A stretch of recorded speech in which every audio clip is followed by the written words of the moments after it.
सो आज मोशन का दूसरा लेक्चर है। पहले लेक्चर में हमने एवरेज वेलोसिटी तक देखा था। आज एवरेज एक्सीलरेशन पर बात करेंगे। एवरेज एक्सीलरेशन कुछ नहीं है, यहाँ पर एक्सीलरेशन को ही एवरेज एक्सीलरेशन बोला गया है। यहाँ पर एक्चुअली एवरेज क्या है? Total change in velocity by total time taken, है ना। तो यहाँ पर एक नया वर्ड इंट्रोड्यूस किया गया, एवरेज एक्सीलरेशन, ठीक है ना। एवरेज मतलब जब भी डेल्टा करके आप निकालते हैं ना, तो वो चीज़ें एवरेज ही आती है, ऐसा कुछ, ठीक है। जब भी चेंज निकालते हैं बड़ा सा, तो एवरेज ही होता है ये, ठीक है। तो एक्चुअली एक्सीलरेशन का फार्मूला है delta v by delta T, इसी को एवरेज एक्सीलरेशन बोल देगा। कुछ स्पेशल नहीं है, जैसे कि आप एक्सीलरेशन जानते थे वही उसी को अप्लाई कर देना यहाँ पर। तो ये सिंपल सा फार्मूला होता है। जैसे लेट सपोज ये छोटी सी कार है, टॉय कार या जो भी है, लग तो रहा है ओरिजिनल जैसा। तो स्टार्टिंग में मान लीजिए यू से चल रहा था, फाइनल वेलोसिटी वी हो गया। और इस दौरान में मतलब जब यू से चल रहा था तो लेट सपोज कि 0 से लेकर t1 टाइम तक, है ना, यू से चला, फिर यहाँ t2 टाइम तक वी से चला, लेट सपोज, ठीक है। तो इस दौरान में यू से वी होने में टाइम कितना लगा? चेंज t2 माइनस t1, तो ये चेंज इन टाइम आ गया, इसी बोलते हैं डेल्टा टी। ये डेल्टा टी आ गया। तो डेल्टा वी कितना हुआ? डेल्टा वी यहाँ पर हो गया final minus initial, v minus u. तो delta v by delta t लिख देना है, यही रहा। Putting the value getting the result, तो एवरेज आ गया। अब बात करते हैं इसके यूनिट की। एवरेज एक्सीलरेशन का यूनिट क्या होता है? मीटर पर सेकंड स्क्वायर या मीटर पर सेकंड, ऐसा लिखते हैं। कोई दिक्कत? पावर में 2 है तो ऊपर जाएगा तो -2 हो जाएगा, बस। आपको इससे क्वेश्चन आएंगे डायरेक्टली, है ना। इनिशियल फाइनल दे रखा होगा, putting the value getting the result.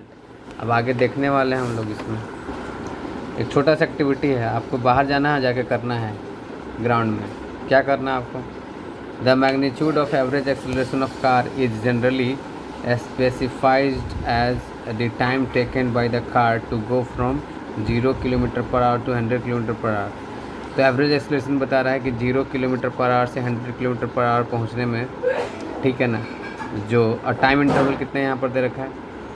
Time interval आपको रिकॉर्ड करना है। टाइम इंटरवल दे, तो मान लीजिए कोई कार है, लेट सपोज, है ना, कार 1 है और एक कार का नाम है, ठीक है ना, टाटा का। फिर 0 से 100 हो रहा है और लेट सपोज टाइम लग रहा है, ठीक है ना। टाइम इंटरवल कितना लगा? टाइम इंटरवल मान लीजिए 0 से 100 में लगा 4 सेकंड। कितना लगा? 4 सेकंड, ठीक है। तो एक्सीलरेशन निकालना है आपको, और 100 km/h को आप पहले 100 km/h को पहले मीटर पर सेकंड में कन्वर्ट कर लीजिए, ठीक है ना, तब आपको चीज़ें आसान हो जाएंगी। तो 100 km/h मतलब कितना मीटर पर सेकंड होता है? तो एवरेज एक्सीलरेशन निकालते हैं हम लोग। कैसे निकालेंगे एवरेज एक्सीलरेशन? चलिए देखते हैं। तो यहाँ पर एवरेज एक्सीलरेशन हम लोग निकालते हैं। तो चलिए, मैंने कैलकुलेशन कर लिया है, यहाँ पर हम आपको बताते हैं। ये रहा एक्सीलरेशन। तो पहले हम कन्वर्ट कर लेंगे इसको मीटर पर सेकंड में और फिर उसको निकालेंगे एक्सीलरेशन। तो ऑलमोस्ट करीब आ रहा है आपको 27.7, ठीक है, 27.7 आ रहा है, ठीक है। तो ऑन एन एवरेज इतना लेकर चलेंगे। अब क्या करेंगे? समय कितना लगा? करीब 4 सेकंड। तो एक्सीलरेशन कैसे निकालेंगे? 27.7, तो करीब मान लीजिए 28/4। 28 को 4 से डिवाइड करेंगे तो कितना आएगा? 7 आएगा। तो 7 मीटर पर सेकंड करेगा, मतलब हर एक सेकंड 7 से बढ़ रहा है ना। हर एक सेकंड स्पीड कितना से बढ़ रहा है? 7 से। तो अब मान लीजिए थोड़ा सा कार का ब्रांड बढ़िया ले लेते हैं। तो लेते हैं BMW ब्रांड है, फेमस है थोड़ा सा। अब ये जो कार होती है ना, स्पोर्ट्स कार होती हैं। स्पोर्ट्स कार क्या करती हैं? बहुत कम समय में अपने आप को एक्सीलरेट कर लेती हैं, ठीक है ना, ऐसा। तो अब क्या होगा? ये 2 सेकंड में ही कितना की रफ्तार पकड़ ली? 0 से लेकर 100 km/h का। समझ में? तो एक्सीलरेशन क्या आएगा? ज़्यादा आएगा, कम आएगा? एक्सीलरेशन ज़्यादा आ जाएगा, 7 के पावर आएगा, है ना। जैसे चेंज इन स्पीड कितना का था? 27.7 का, करीब 28 का था। तो यहाँ भी स्पीड में 28 का ही चेंज है, लेकिन टाइम कितना लग रहा है? अब 2। अरे सर में तो 14 मीटर पर सेकंड स्क्वायर हो रहा है। हर एक सेकंड 14 मीटर पर सेकंड, हर एक सेकंड 14 मीटर पर सेकंड से रफ्तार बढ़ रहा है। बोलिए हर एक सेकंड में, बोलिए। हाँ, अब ऐसा ही आप करके कार लेते रहिए। लेट सपोज ट्रक ले लीजिए, ट्रक इस बार, ठीक है ना। ट्रक के साथ क्या दिक्कत है? ट्रक यही चीज़ 8 सेकंड में करेगा। ट्रक भारी चीज़ है, जल्दी से एक्सीलरेट नहीं करता है। ट्रक एकदम से, ट्रक वाला भगा नहीं सकता गाड़ी एकदम से रफ्तार, है ना। ऐसा होता है कि नहीं? ठीक है, कितना हो जाएगा? तो ट्रक का जो आप देख सकते हैं एक्सीलरेशन ना 7.5 का ठीक, सॉरी 7 मीटर पर सेकंड स्क्वायर का ठीक आधा है, लेकिन 3.5 मीटर पर सेकंड स्क्वायर है। क्या ना, न्यूटन का फर्स्ट नियम इनर्शिया। इनर्शिया क्या करता है? इनर्शिया मास का प्रॉपर्टी है, तो चीज़ों को जल्दी से स्पीड में नहीं लाएगा, भारी चीज़ों को। बोलिए, हल्के चीज़ें जल्दी से स्पीड में आ जाएंगी, ठीक है। तो वो बात है। अब यहाँ पर कुछ एक छोटा सा एग्जांपल है, उसको देख लेते हैं। अ बस is moving on a long straight highway with a velocity of 36 kilometre per hour, ठीक है ना। लॉन्ग स्ट्रेट हाईवे पर चल रहा है, कितना स्पीड से बाबू? 36 किलोमीटर पर आवर से। 36 किलोमीटर पर आवर को मीटर पर सेकंड में कन्वर्ट करेंगे तो कितना आएगा? 10 मीटर पर सेकंड। Very good. और इसका स्पीड थोड़ी देर के बाद कितना आता है? 54। तो बढ़ा कि घटा? बढ़ा है, एक्सेलरेट किया है, समहाउ आपसे एक्सेलरेशन निकलवाने वाला है। तो स्पीड बढ़ के 54 हो गया। अब 54 मतलब कितना होता है? 15 मीटर पर सेकंड। टाइम कितना लगा इसमें? 10 सेकंड। 10 सेकंड टाइम लगा है। एक्सेलरेशन का फॉर्मूला होता है ये v-u/t। Putting the value getting the result. Acceleration पता चल गया कि बस कितना है, ठीक है ना। बहुत कम एक्सेलरेशन है, कितना है? 0.5 मीटर पर सेकंड स्क्वायर। बस बच्चों से भरे हुए खचाखच, इसी वजह से ऐसा है।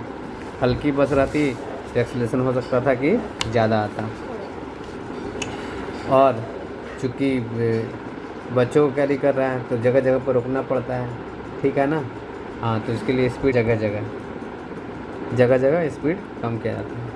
इसको देख लीजिए सर, हम नहीं आज तो आप लोग ये क्वेश्चन बनाएंगे अभी। अब कह रहा है कि यही सेकंड केस में क्या होता है? ब्रेक लगा देता है आप।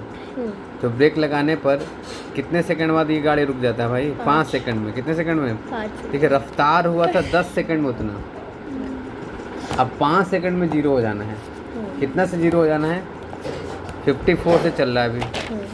54 से जीरो होने में तो फाइनल वेलोसिटी कितना हो गया? 0। इनिशियल कितना? 54। तो यहाँ पर एक्सेलरेशन नेगेटिव निकल गया है। नेगेटिव साइन क्या दिखा रहा है यहाँ पर?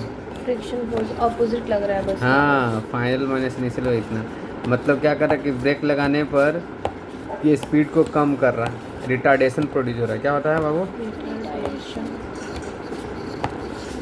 एक्सेलरेशन का उल्टा होता है रिटार्डेशन, ठीक है।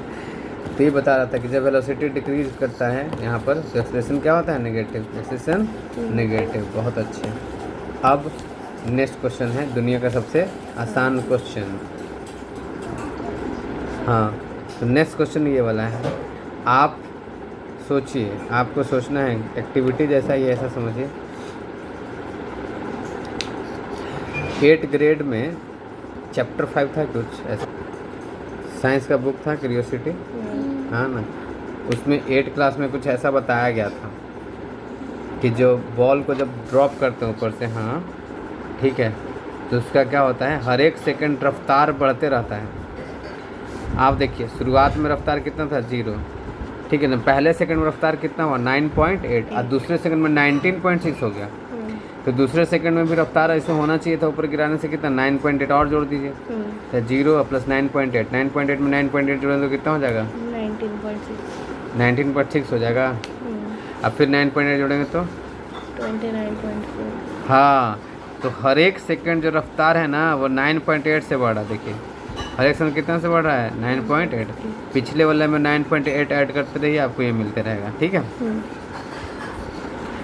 अच्छा, तो रफ्तार तो हर एक सेकंड 9.8 से बढ़ रहा है, लेकिन चूंकि रफ्तार बढ़ रहा है ना, तब उतना ही समय में ज़्यादा डिस्टेंस ट्रैवल कर लेगा। रफ्तार जब बढ़ेगा तो आप ना कम ही समय में ज़्यादा दूरी तय कर सकते हैं। बोलिए, कोई आदमी धीरे धीरे चल रहा है और कोई थोड़ा स्पीड ज़्यादा चल रहा है, बोलो बाबू। तो ज़्यादा स्पीड चल रहा है वो कम ही दूर समय में ज़्यादा दूरी चला जाएगा। जैसे कोई आदमी जा रहा है ट्रेन से दिल्ली और कोई फ्लाइट से जा रहा है, तो फ्लाइट वाला जल्दी चला जाएगा कम समय में ही, बोलो, है ना। ट्रेन को लगता है 12 घंटा जाने में, कहाँ पर, दिल्ली, पटना से दिल्ली कितना घंटा, 12 घंटा मान लो कि 20 घंटा लगता है। कोई ट्रेन राजधानी 12 घंटा लेता है, ठीक है, और बाकी ट्रेनें 18 घंटा भी लेती हैं। राजधानी 12 घंटा लगता है ना करीब करीब। चलो ठीक है। और फ्लाइट से जब जाओगे तो कितने, 1.5 से 2 घंटे में, ठीक है ना, 1.5 से 2 घंटे में पहुंचा देगा। तो डिस्टेंस तो उतना ही है, लेट सपोज, ठीक है ना।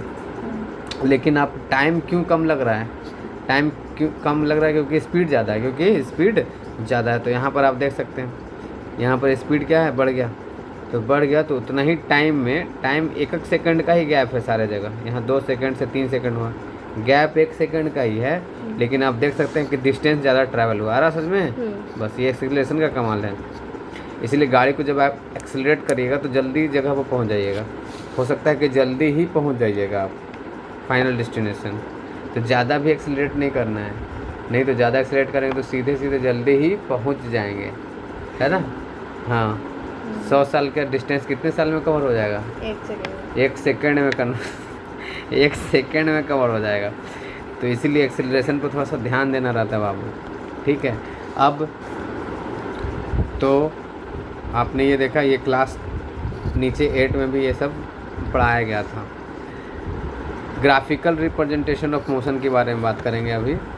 अब ग्राफ रिलेटेड, बच्चे सबसे ज़्यादा डरते हैं ग्राफ से, ठीक है ना। वजह क्या है भैया, कि आज से पहले ग्राफ से वो लोग परिचित नहीं थे। एकदम से ग्राफ आ जाता है मोशन में, क्लास 9 में बहुत सारे ग्राफ आ जाते हैं, ठीक है ना, इसलिए डर लगता है। ऐसा कुछ नहीं है, जब पहली बार आप ग्राफ पढ़ लेंगे तो डर लगना बंद हो जाएगा। तो आइए ग्राफ पहले प्लॉट करना सीखते हैं, कैसे किया जाता है, ठीक है ना। बच्चों को थोड़ा सा इसमें भी दिक्कत होता है। तो देखिए, NCERT बहुत बेसिक से समझाने की कोशिश किया गया। तो ये आपका ग्राफ पेपर लेट सपोज, ठीक है, और ये कुछ पॉइंट्स दे रखे हैं, इसको आपको ग्राफ पेपर पर ड्रॉ करना है, ठीक है। तो यहाँ ग्राफ में बताया गया आपको कि जब भी टाइम दिखाते हैं ना, टाइम हमेशा एक्स एक्सिस पर लिया जाता है, किस पर, एक्स पर, और डिस्टेंस वाई एक्सिस पर, ठीक है। तो यहाँ 2 एक्सिस हैं, एक्स और वाई, ठीक है।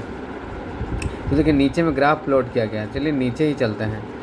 तो आप टाइम इंटरवल देख लीजिए, कितने कितने का, 0, 1, 2, 3, 4, 5, 6, 1 सेकंड का है। तो यहाँ 1 सेकंड के इंटरवल पर हमने बना लिया टाइम को, ठीक है। अच्छा, अब पोजीशन कितना है, 0, 20, 40 ऐसा ऐसा है, ठीक है। तो 0, 20, 40 मतलब 20, 20 का बढ़ते हुए क्रम में। तो 20, 20 का हमने ये आप देख सकते हैं यहाँ पर हमने बना लिया, ठीक है। अब ये जो मान लो कि 0, 0, 0, 0 ये पहला पॉइंट हो गया, टाइम 0 तो पोजीशन भी 0, तो ये रहा पहला पॉइंट 0, 0, ठीक है। दूसरा टाइम 1 सेकेंड, तो डिस्प्लेसमेंट या पोजीशन कितना है, 20 मीटर। तो टाइम जब 1 सेकेंड है तो डिस्प्लेसमेंट 20 है। दोनों जहाँ एक दूसरे को टच करते हैं ना, वही पॉइंट हो जाता है, ठीक है ना। ये 2 वाला लाइन है और ये 40 वाला, तो दोनों जहाँ टच करेंगे वहाँ हो जाएगा। 2 सेकेंड पर 40 है ऐसा करके।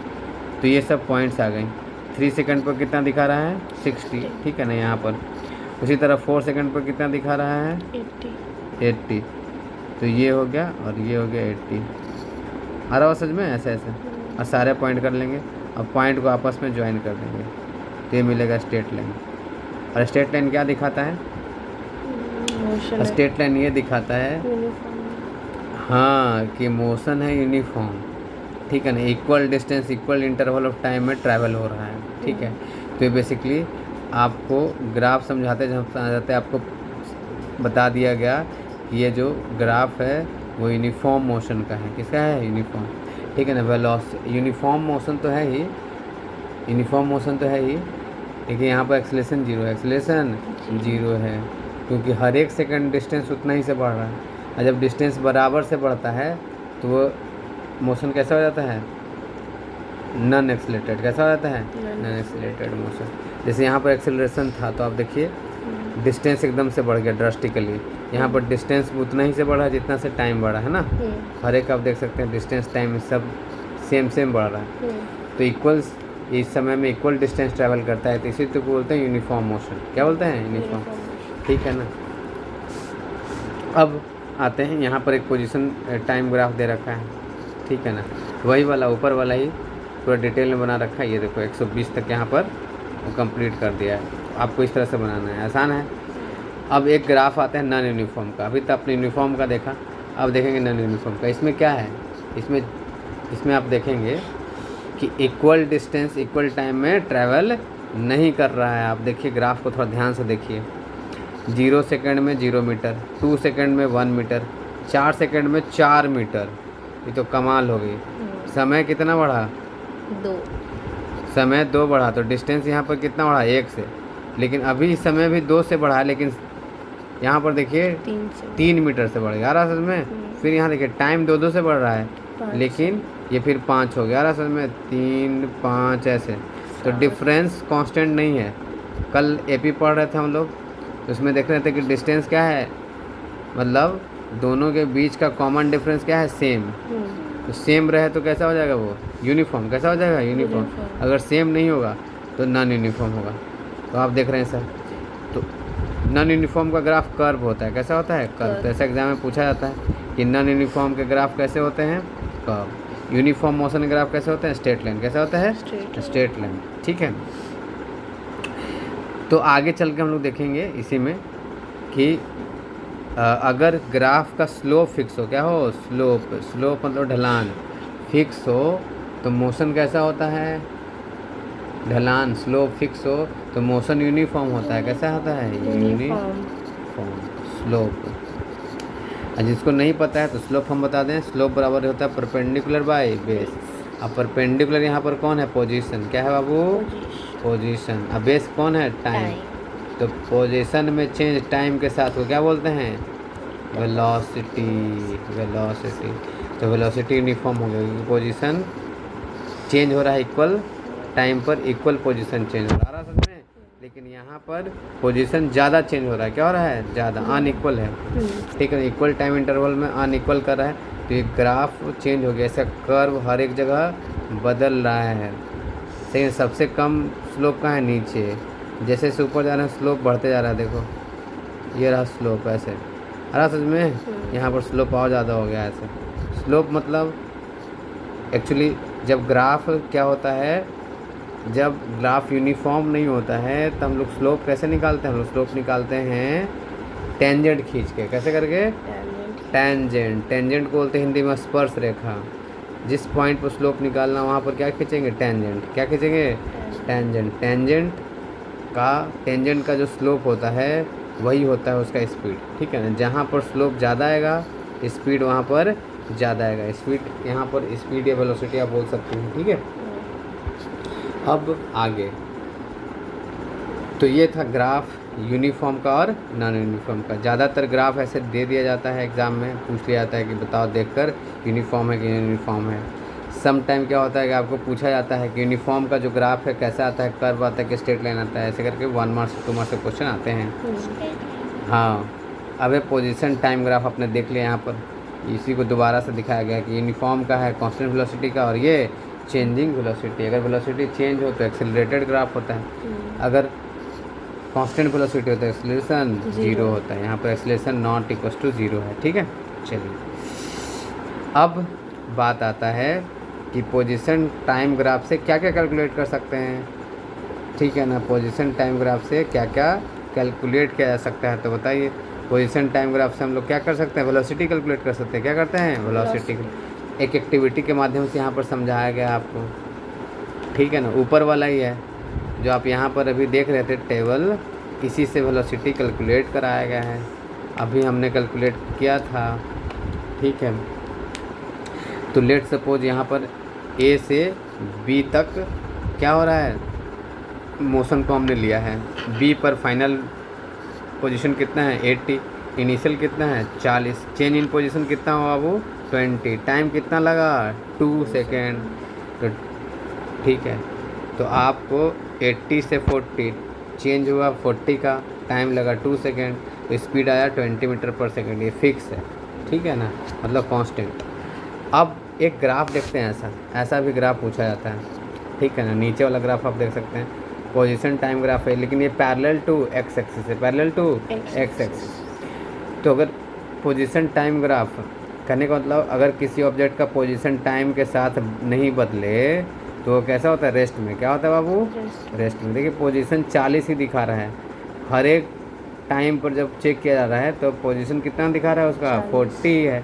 इसका मतलब वो रेस्ट में है। क्या है, रेस्ट। तो पूछा जाता है कि ये ग्राफ क्या दिखा रहा है, ठीक है ना, या रेस्ट का ग्राफ खींचो, ठीक है। रेस्ट का पोजीशन टाइम ग्राफ खींचेंगे तो parallel to the X axis आएगा, स्ट्रेट लाइन, ठीक है। और अब बात आते हैं कभी कभी जो है ना चीज़ें कंपेयर की जाती हैं कि है ना, आप लेट सपोज यहाँ पर दो कार है, कार ए है और कार बी है, दोनों का हमने पोजीशन टाइम ग्राफ खींचा तो आप देखिए बी वाला का स्लोप ज़्यादा है, ए वाला का स्लोप कम है। तो ज़्यादा स्लोप ज़्यादा स्पीड को दिखाता है, कम स्लोप कम स्पीड को दिखाता है, नो स्लोप नो स्पीड को दिखाता है अगर स्लोप नहीं हो उसका, ठीक है ना। तो ये तो यहाँ पर बताने की कोशिश की गई है कि आप देखिए सेम टाइम इंटरवल हमने लिया है, सेम टाइम इंटरवल, इसमें कितना डिस्टेंस ट्रैवल किया, इतना, यहाँ से यहाँ, देख रहे हैं ना इतना। लेकिन ये सेम टाइम इंटरवल हमने ऊपर वाला ग्राफ के लिए भी लिया है, लेकिन इसका पोजीशन ज़्यादा चेंज हुआ है। क्या हुआ है, ज़्यादा। अगर सेम टाइम में ज़्यादा पोजीशन चेंज हो तो उसका रफ्तार ज़्यादा होता है। तो यहाँ पर बताने की कोशिश की गई है, ठीक है। इसी को बोलते स्लोप। अब वेलोसिटी टाइम ग्राफ है, आपने अभी देखा position time graph. Velocity time graph में क्या होता है कि वेलोसिटी को हम दिखाते हैं वाई एक्सिस पर और टाइम को एक्स एक्सिस पर, बस फिर पोजीशन के जगह पे यहाँ वेलोसिटी रहेगा। तो सेम ऊपर वाला जैसा ही क्वेश्चन यहाँ पर है, ठीक है ना, अलग अलग टाइम पर अलग अलग वेलोसिटी दे रख, ठीक है भाई। वेलोसिटी टाइम ग्राफ में भी कुछ ज़्यादा कुछ नहीं है, इसमें हर एक टाइम पर वेलोसिटी दे रखा है, बस ये ग्राफ पर ड्रॉ कर देना, जैसे अभी आपने अभी रिसेंटली ड्रॉ किया है ना। तो टाइम एक्सिस पर टाइम को दिखा देंगे और वेलोसिटी एक्सिस पर वेलोसिटी। तो आप देखिए ग्राफ कैसा है, स्ट्रेट लाइन। कैसा है, स्ट्रेट लाइन। तो यहाँ पर तीनों ग्राफ एक साथ दिखाए गए हैं अलग अलग। तो आप देखिए ये जो ग्राफ है 4.5, ठीक है, ये 4.5 वाला है, और ये कौन सा ग्राफ है 4.6। 4.6 में क्या हो रहा है, देखिए 0 सेकंड पर रफ्तार पहले से ही 15 है। कितना है, 15। इसमें 0 पर 0 है, ठीक है। और ये कौन सा ग्राफ है, इसमें वो दिखा रहा है कि कोई लेट सपोज, ठीक है ना, कोई ऑब्जेक्ट मूव कर रहा है 20 से, तो हर एक टाइम पे उसका 20 दिखा रहा है। क्या दिखा रहा है, 20। तो जब रफ्तार चेंज नहीं हो तो क्या होता है, रेस्ट में नहीं होता है, ये रफ्तार चेंज नहीं हो रहा है, इसका मतलब एक्सीलरेशन 0 है, एक्सीलरेशन 0, रफ्तार फिक्स है ना। वहाँ पर स्लोप 0 का मतलब क्या था कि वो मोशन में नहीं है, पोजीशन था वहाँ पर। ये वेलोसिटी टाइम ग्राफ है, तो वेलोसिटी टाइम ग्राफ में कुछ ना कुछ वेलोसिटी तो होगा ही ना। तो वेलोसिटी यहाँ पर फिक्स है 20 से, तो एक्सेलरेशन 0 है। क्या है, एक्सेलरेशन 0। एक्सेलरेशन कब आता है, जब स्लोप आता है यहाँ पर, ठीक है ना। वेलोसिटी में चेंज की वजह से एक्सेलरेशन आता है, आ रहा समझ में। तो यहाँ पर चेंज नहीं है, यहाँ पर वेलोसिटी चेंज हो रहा है, ठीक है ना। और चेंज कैसा हो रहा है, बढ़ते रह रहा है, इंक्रीज कर रहा है। जब वेलोसिटी इंक्रीज हो तो एक्सेलरेशन पॉजिटिव आता है। एक्सेलरेशन क्या आता है बाबू, पॉजिटिव। वेलोसिटी इंक्रीज कर रहा है, ठीक है, ठीक है। सीटी बजने के बाद बंद भी हो गया। हाँ बाबू, अब देखो यहाँ पर क्या है, स्पीड क्या हो रहा है आपका, डिक्रीज। क्या हो रहा है, डिक्रीज। तो एक्सेलरेशन कैसा हो जाएगा, नेगेटिव। मतलब आप ब्रेक अप्लाई कर रहे हो तो उस केस में एक्सेलरेशन नेगेटिव आता है, ठीक है। तो ये स्लोप है, ठीक है ना। अगर स्लोप क्या है बाबू, 0 से लेकर 90 डिग्री तक है, 0 से 90 के बीच में, तो स्लोप पॉजिटिव आता है। लेकिन यहाँ पर एंगल जो है 90 से ज़्यादा है तो स्लोप नेगेटिव आता है। नेगेटिव साइन ये दिखाता है, रिटार्डेशन को दिखाता है। क्या दिखाता है, रिटार्डेशन। तो आपने पोजीशन टाइम ग्राफ का स्लोप देखा था, पोजीशन टाइम ग्राफ के स्लोप से क्या मिलता है, वेलोसिटी। क्या मिलता है, वेलोसिटी। और वेलोसिटी टाइम ग्राफ से क्या मिलता है, एक्सेलरेशन। क्या मिलता है, एक्सेलरेशन। अब यहाँ पर एक्सेलरेशन आप कैलकुलेट कर सकते हैं। लेट सपोज देखो इस ग्राफ में आओ, देखो, ठीक है ना, ये रहा एक्सेलरेशन। तो आप देख सकते हैं यहाँ पर, ठीक है ना, 20 से 10 सेकंड के बीच, 10 से 20 सेकंड का निकाला गया, 10 से 20 सेकंड, 10 to 20 सेकंड है ना। 10 सेकंड में कितना था वेलोसिटी, 5। 20 में कितना है बाबू, 10 है ना। तो स्पीड में चेंज कितना से हुआ, वेलोसिटी में चेंज हुआ 5 से। कितना से, 5 से चेंज हुआ। और टाइम में चेंज कितना से हुआ, 10 से। तो नीचे 10, एक्सेलरेशन आ गया 0.5 मीटर पर सेकेंड स्क्वायर। अब बगल वाले में देखते हैं, यहाँ पर -10 दिखा रहा है, सॉरी -0.5 दिखा रहा है। क्यों आया -0.5? यहाँ भी देखो, हाँ इसका भी। तो इनिशियल टाइम कितना था 10, फाइनल कितना था 20। जब टाइम 10 था तो हम कैसे निकालते हैं, चेंज कैसे निकालते हैं, फाइनल माइनस इनिशियल। टाइम 20 पर कितना था 5, तो यहाँ पर लिखना पड़ेगा 5 माइनस इनिशियल कितना है 10, तो 5 माइनस 10। टाइम में चेंज कितना का आया 10 का। तो आप देखिए -5/10 यानी कि -0.5 निकल कर 20 टाइम का निकालना है, ठीक है। तो टाइम फाइनल चले गए आप, तो 20 पर देखो कितना है स्पीड 5 है, कितना है 5 है ना। तो फाइनल लिखना है 5। इनिशियल कितना स्पीड है, इनिशियल है 10, कितना है 10, तो फाइनल माइनस इनिशियल आ रहा समझ में। और नीचे टाइम में कितना का चेंज आया 10 का। तो आंसर सेम आएगा लेकिन नेगेटिव साइन आएगा। क्या आएगा, नेगेटिव साइन आएगा। देखो आंसर सेम आएगा लेकिन नेगेटिव आएगा। ऊपर आपने क्या कर दिया चेंज, नीचे में सेम रखा है। अब बात आती है इसमें एरिया भी पूछा जाता है। एरिया क्या बताता है, वेलोसिटी टाइम ग्राफ का एरिया। एरिया क्या निकालते हैं, एरिया इसका लेंथ इनटू ब्रेथ। लेंथ में क्या है मीटर पर सेकेंड, और ब्रेथ में कितना है सेकंड। सेकंड से सेकंड कम कैंसिल, कितना आया आंसर मीटर। और मीटर में आता है पोजीशन यानी कि डिस्प्लेसमेंट। क्या आता है, वेलोसिटी टाइम ग्राफ का जो एरिया होता है इससे मिलता है डिस्प्लेसमेंट, ठीक है। तो जब भी आपको डिस्प्लेसमेंट निकालना हो तो आप डायरेक्ट एरिया निकाल सकते हैं। तो देखो यहाँ पर रफ्तार कितना का था 20 का, तो लेंथ हमने 20 लिख दिया, ब्रेथ कितना लिख दिया 6, तो लेंथ इनटू ब्रेथ कितना है 120 मीटर। तो ये कब है, जब एक्सीलरेशन नहीं है तब, है ना। जब एक्सीलरेशन नहीं होता है तब अप्लाई करते हैं। अब मान लो यहाँ पर एक्सीलरेटेड मोशन है, इसको यूज करके हम लोग क्या करेंगे, काइनेमेटिक्स का कुछ इक्वेशन ऑफ मोशन प्रूव करेंगे। क्या करेंगे, इक्वेशन ऑफ मोशन, ये वाला एक्सीलरेटेड का। तो एक्सीलरेटेड मोशन की जो इक्वेशन होती है वो 3 होती हैं, वही हम लोग को लास्ट में फाइनली देखना है, ठीक है। तो आइए उसको समझते हैं। अब यहाँ पर आप जानना है कितना डिस्टेंस ट्रैवल हुआ। तो डिस्टेंस आपने भी बताया, हमने बताया था आपको कि एरिया निकाल लेना। क्या निकालना है, एरिया। तो यहाँ तो एरिया रेक्टेंगुलर था, ठीक है, ऊपर वाले केस में रेक्टेंगुलर था। यहाँ रेक्टेंगल नहीं है, कैसा है ये ट्रैपीजियम। कैसा है, और ट्रैपीजियम का एरिया कैसे निकालते हैं, सम ऑफ पैरेलल साइड। हाँ यही तो है। तो सम ऑफ पैरेलल साइड कर लो आप भैया। पैरेलल में कितने कितने हैं 5 हैं, और इधर में कितने हैं 10, तो 10 + 5, और उनके बीच का डिस्टेंस ले लो, ठीक है ना।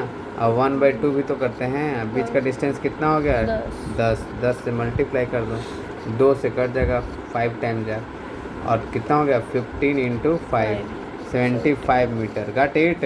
तो ये रहा 75 मीटर। आप कैसे भी करके एरिया निकाल दीजिए। यहाँ पर एरिया वैसे निकाला, पहले ट्रायंगल का एरिया निकाला है और फिर रेक्टेंगल का, दोनों को ऐड कर दिया है, ठीक है। तो वैसे भी आप कर सकते हैं। ये ट्रायंगल का एरिया है, ये रेक्टेंगल का एरिया, दोनों को ऐड कर दिया हमने, तो आंसर आ गया। अब जो देखने वाले हैं ना, ये एग्ज़ाम में पूछा जाता है, इसको बढ़िया समझेंगे, ठीक है ना। तो काइनेमेटिक्स इक्वेशन हम लोग को देखना है, ठीक है ना। Kinematic equation of constant acceleration का।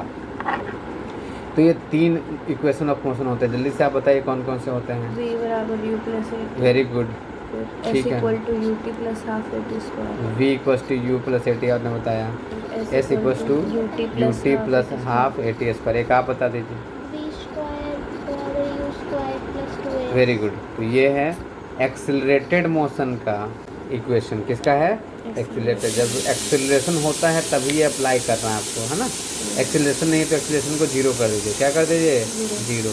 एक्सीलरेशन को 0 करने पर क्या निकलेगा, इनिशियल फाइनल सेम आ जाएगा। आ रहा समझ में। s बराबर क्या आ जाएगा, डिस्प्लेसमेंट = वेलोसिटी इनटू टाइम आ जाएगा। आ रहा समझ में। अब v² = u² आ जाएगा। इट मीन्स v = u आ जाएगा। तो आप देखिए फाइनल सारे में v = u ही आ रहे हैं, ऐसा कुछ करके। और यहाँ पर डिस्टेंस का फार्मूला आ रहा है नया सा, ठीक है। चलिए, तो ये इक्वेशन कैसे आए इसको समझते हैं ग्राफिकली, ठीक है। तो आप अभी तुरंत पढ़ रहे थे कि ग्राफ में एक्सीलरेशन कैसे निकाला जाता है। कौन सा ग्राफ में, velocity time graph. Velocity time graph का एक्सीलरेशन कैसे निकालते हैं बताइए। हाँ, सॉरी पी बाई एक्सेलरेशन निकालते हैं final velocity minus initial velocity divided by time. Time. तो फाइनल वेलोसिटी कितना है यहाँ पर v, इनिशियल कितना है u। U. अरे बोलिए, Yes, तो sir. v minus U, time कितना लगा यहाँ 0 से लेकर t Y. तक, putting the value getting the Result. Result. तो एक्सेलरेशन आया यहाँ पर v minus U by T. T. अब क्रॉस मल्टीप्लाई कर दीजिए, v minus U equals to A T. अरे बोलिए, Yes, sir. तो यहाँ से ग्राफ से एक चीज़ निकल के आया v equals to U plus 80. A T, और ये आपका हो गया इक्वेशन ऑफ मोशन पहला। ठीक है, चलिए, तो ये इजीली निकल जाता है, कम से कम कुछ भी नहीं है तो इतना तो प्रूफ कर ही सकते हैं। ठीक है, अब आगे, तो ग्राफिकली है। हाँ ये ग्राफिकली है, ग्राफ बना के ही आपको करना है। ठीक है, अच्छा। एक और यहाँ से एरिया निकाल सकते हैं आप। एरिया बराबर क्या होता है बाबू? एरिया यहाँ ट्रेपीजियम का ही है ना।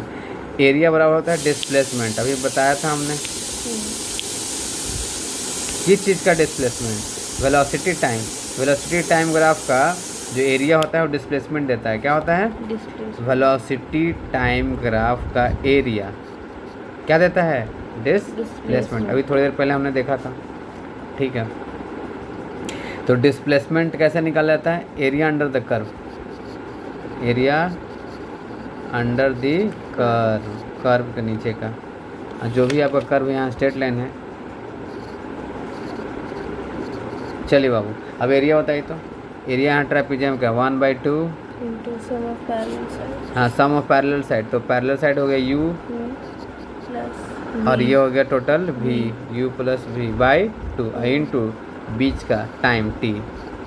अरे बोलिए, इसको बोलते हैं डिस्प्लेसमेंट पूरा, ऐसा ना। ठीक है, हो गया। अब यहाँ ध्यान से समझिए, हाफ u को u छोड़ दीजिए। अभी v का फॉर्मूला निकालना है। क्या निकालना है? u plus 80, putting the value getting the result. अब u प्लस u कितना u हो गया? 2u हो गया। ठीक है ना, इतना आसान है। देखो 2u और 80 में कितना से मल्टीप्लाई करना है? t से। ठीक है ना। अब क्या करो, 2 से डिवाइड करते हुए चलो और t से भी मल्टीप्लाई करते हुए भी चलो। 2 से जब डिवाइड करेंगे तो कितना आ जाएगा? u, और t से मल्टीप्लाई करेंगे तो ut। ठीक है ना। और 80 में t से मल्टीप्लाई करेंगे तो 80 स्क्वायर। यहाँ पर तो 2 तो है ही नहीं, तो डिवाइडेड बाई 2 हो जाएगा। तो ut प्लस हाफ 80 स्क्वायर हो गया डिस्प्लेसमेंट। आ रहा हो समझ में? चलो, ये हो गया। हाँ ठीक है, हो गया। अब क्या करना है? कर देना है इसमें। टाइम कैसे निकालना है? ऐसे, ये वाला equation, v equals to U plus 80। तो यहाँ से t का वैल्यू कैसे निकल जाएगा? v माइनस यू बाई ए। आ रहा समझ में? यहाँ से t का value v minus U by A. t का वैल्यू सब्स्टिट्यूट कर देना है किस इक्वेशन में? इस वाले में। किस में? इस वाले में। Putting the value getting the result. तो ये देखो, हमने t का वैल्यू सब्स्टिट्यूट किया, उसको सोल्व करेंगे, एलसीएम लेंगे, आंसर आ जाएगा फाइनल वाला। ठीक है ना। ये तो आप कर लीजिएगा। v square equals to U square, v square equals to U square plus 2s है ना। ये फाइनल इक्वेशन आ गया। तो ये आपने 3 इक्वेशन प्रूफ कर लिया, हो गया। ठीक है ना। और ये जो आपने अभी देखा था, ये वाला कौन सा? ये, इसमें एक चीज़ और समझाना था यहाँ पर। ठीक है ना, दर्शक को हम समझा दें यहाँ पर। क्या बाबू? Average velocity. एवरेज वेलोसिटी का फॉर्मूला क्या होता था? Total displacement by total time, है ना। Total displacement by total time taken. अच्छा, मान लो कि कोई ऑब्जेक्ट है, वो u से मूव कर रहा था, v हो गया उसका, है ना। तो एवरेज वेलोसिटी का फॉर्मूला हमने देखा था u प्लस वी बाई 2। क्या देखा था? u plus v by 2। ये ग्राफ से ही प्रूफ होता है, u प्लस वी बाई 2। कैसे? और देखो ये वाला, यहाँ पर आपने s का वैल्यू भी निकाला है। कितना निकाला है? 1/2 v plus you into T निकाला है। हेलो बोलो। ठीक है, टाइम को नीचे लेके आ जाओ। तो displacement by time 1/2 u plus V, और टोटल डिस्प्लेसमेंट टोटल टाइम। ये यहाँ से यहाँ टोटल डिस्प्लेसमेंट हुआ ना। टोटल डिस्प्लेसमेंट को टोटल टाइम से डिवाइड करेंगे तो एवरेज हो जाता है। क्या हो जाता है? Average velocity. एवरेज वेलोसिटी का फॉर्मूला क्या आ जाएगा? u plus V by 2। अगर u से चलते हुए उसका स्पीड अगर v हो जाता है मतलब वेलोसिटी, तो उस केस में आपको एवरेज वेलोसिटी का फॉर्मूला होता है u + v/2। तो ये था, ये सारा हमने इक्वेशन ऑफ मोशन वगैरह वगैरह देख लिया, ग्राफ देख लिया। अब ये थ्योरी होता है ख़त्म। अब 1-2 क्वेश्चन है, उसके बाद ये चैप्टर ख़त्म है। लास्ट के हैं यूनिफॉर्म सर्कुलर मोशन। तो एक क्वेश्चन आप करिए, आसान सा क्वेश्चन है। एक्सीलरेशन पता है, हाँ एक्सीलरेशन पता है, इनिशियल स्पीड पता है, फाइनल स्पीड पता है। बस आप क्या कर लो, इसमें डिस्टेंस निकाल लो कितना कवर हुआ। डिस्टेंस फॉर्मूला लगाना है, डिस्टेंस निकालना है, काम खत्म। ठीक है। अब मोशन इन प्लेन हम लोग पढ़ेंगे। मोशन इन प्लेन में ये ऊपर क्लास में डिटेल में पढ़ना। मोशन इन प्लेन में मोशन क्या होता है? अभी आप जो मोशन पढ़ रहे थे ना, वो 1D मोशन पढ़ रहे थे, 1 डायमेंशनल मोशन। कौन सा डायमेंशनल? 1 डायमेंशनल। अब मोशन इन प्लेन 2 डायमेंशनल होता है। मतलब इस मोशन को डिस्क्राइब करने के लिए आपको एक्स और वाई दोनों एक्सिस चाहिए, एक्स और वाई दोनों एक्सिस चाहिए। ठीक है ना। जैसे ये कार स्ट्रेट लाइन पर चल रहा है तो 1D मोशन होगी, लेकिन कार वो घूम जा रहा है ऐसे। ठीक है ना, इधर से उधर ये कट ले रहा है। ठीक है, तो ये मोशन इन प्लेन हो गया। आ रहा समझ में? जैसे ये सैटेलाइट मूव कर रहा है अर्थ के चारों तरफ, तो ये मोशन इन प्लेन हो गया। ठीक है। पंखा जो मूव कर रहा है ऊपर में, मोशन इन प्लेन हो गया। तो मोशन इन प्लेन का सबसे सिंपल है सर्कुलर मोशन। क्या है? सर्कुलर मोशन, सबसे सिंपल मोशन। ठीक है। और हम लोग को सर्कुलर मोशन देखना है, uniform circular motion. Uniform circular motion कब बोलते हैं उसको? जब सर्कल में कोई चीज़ कांस्टेंट स्पीड से चले। किसे? उसको बोलते हैं यूनिफॉर्म सर्कुलर मोशन। ठीक है ना। लेकिन सर्कल में एक चीज़ें हैं, अगर आपका स्पीड कांस्टेंट हो तो एक चीज़ें बदलती रहती हैं, डायरेक्शन। क्या बदलती रहती हैं? एक्सेलरेशन। डायरेक्शन बदलती रहती हैं। और डायरेक्शन बदलने की वजह से क्या आता है उसमें? एक्सीलरेशन। क्या आता है? एक्सीलरेशन। तो वैसे सर्कुलर मोशन जिसमें स्पीड तो फिक्स रहे लेकिन डायरेक्शन चेंज हो, उस मोशन को क्या बोलते हैं? Uniform circular motion. लेकिन यूनिफॉर्म सर्कुलर मोशन का एक्सेलरेशन होता है। ठीक है ना। और इस एक्सेलरेशन को बोलते हैं सेंट्रीपिटल एक्सेलरेशन। कौन सा acceleration? Centripetal acceleration is always there in uniform circular motion. Acceleration क्यों आता है? क्योंकि डायरेक्शन चेंज हो रहा है। जब वेलोसिटी चेंज हो due to change in direction और due to change in magnitude, अरे समझ में? जब या तो वेलोसिटी का मैग्नीट्यूड चेंज हो या डायरेक्शन चेंज हो, वेलोसिटी चेंज होता है। और जब भी वेलोसिटी चेंज होगा तो एक्सेलरेशन आएगा। क्या आएगा? एक्सेलरेशन। ठीक है। तो यहाँ पर एक्सेलरेशन का फॉर्मूला नहीं पढ़ना, ऊपर क्लास में है। सेंट्रीपिटल एक्सेलरेशन का फॉर्मूला क्या होता है? v²/r। कितना होता है? AC। सेंट्रीपिटल एक्सेलरेशन को AC बोलते हैं, v²/r। तो आपसे क्या पूछा जाएगा यूनिफॉर्म सर्कुलर मोशन में? बस ये एवरेज वेलोसिटी, यानी कि वेलोसिटी नहीं, एवरेज स्पीड। तो स्पीड कैसे निकालते हैं? टोटल डिस्टेंस में टोटल टाइम। तो सर्कल में जब चलते हैं तो टोटल डिस्टेंस कितना कवर करते हैं? 2πr। और टाइम कितना लगा? एक रोटेशन को बोलते हैं T, कैपिटल T मतलब टाइम पीरियड हुआ। क्या हुआ? Time period. तो एक रेवोल्यूशन में जो समय लगता है उसको टाइम पीरियड बोलते हैं। और एक रेवोल्यूशन में जितना डिस्टेंस ट्रैवल करता है उसको क्या बोलते हैं? 1 कंप्लीट रोटेशन का डिस्टेंस। तो डिस्टेंस पर टाइम करते हैं तो स्पीड निकल के आता है। क्या निकल के आता है? स्पीड। तो स्पीड यहाँ पर फिक्स रहता है, तो फिक्स स्पीड पढ़ना हम लोग को। अब आते हैं, बस ये ख़त्म हो गया ये चैप्टर में, बस यहीं पर ख़त्म होता है। और ये छोटी मोटी सर्कल के बारे में कुछ जानकारी दे रखी हैं, आप थोड़ा सा पॉज करके इसको पढ़ लेंगे। एक एक्टिविटी करना है घर पर, ये करेंगे। ठीक है ना। मार्बल कर लेंगे और एक जालीदार ऐसा है रिंग में, इसे घुमाएंगे। ठीक है ना। और क्या क्या चीज़ें हैं आपको समझना है थोड़ा सा। ठीक है। और ये पूरा चैप्टर एट ए ग्लांस इसको एक बार देख लेंगे आप लोग। ठीक है ना। एग्जामिनेशन पर्पस से इम्पोर्टेंट होती है, क्या क्या चीज़ें ध्यान रखना है आपको। ठीक है ना। जिसमें आपको फाइनली इक्वेशन ऑफ मोशन ध्यान रखना है।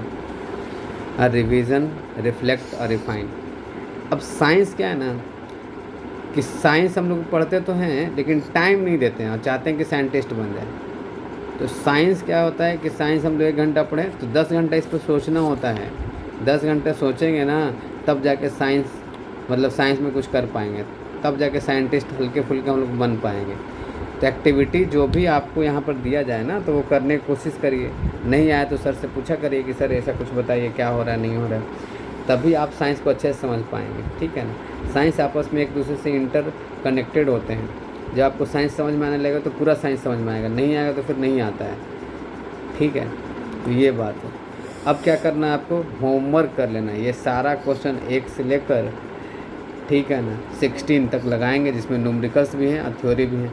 तो आपको पता चलेगा कि आपने क्या क्या पढ़ा है। एनसीईआरटी क्वेश्चन इंपॉर्टेंट होते हैं, ठीक है ना। मतलब सीबीएसई के जो भी बोर्ड के एग्ज़ाम होंगे, या 9th में तो बोर्ड है ही नहीं, लेकिन फिर भी जो फाइनल एग्ज़ाम में होंगे तो क्वेश्चन यहीं से आएंगे। थोड़े बहुत डाटा चेंज रहते हैं, लेकिन टाइप यही रहता है आपका। ठीक है, जो आपने पूरा एक्सरसाइज के अंदर जो भी मतलब थ्योरी के अंदर पढ़ा है, वो सारे क्वेश्चन उस तरह के आएंगे, उसमें से उठ के, और यहाँ से भी आ सकते हैं। तो मोशन को आपको थ्रू आउट समझना है बढ़िया से एक बार, तो खुद से आपको क्वेश्चन करना पड़ेगा, तो आपको पता चलेगा कहाँ दिक्कत हो रहा है। तो फिर से वापस से जाके देखिए कि कौन सा चीज़ आपसे छूट गई थी, उस पर ध्यान दीजिए। तो आज के लिए इतना ही, फिर मिलते हैं, तब तक के लिए बने रहिए। ये था दूसरा लेक्चर, इसमें आपका मोशन पूरा कंप्लीट हो चुका है क्लास 9 का।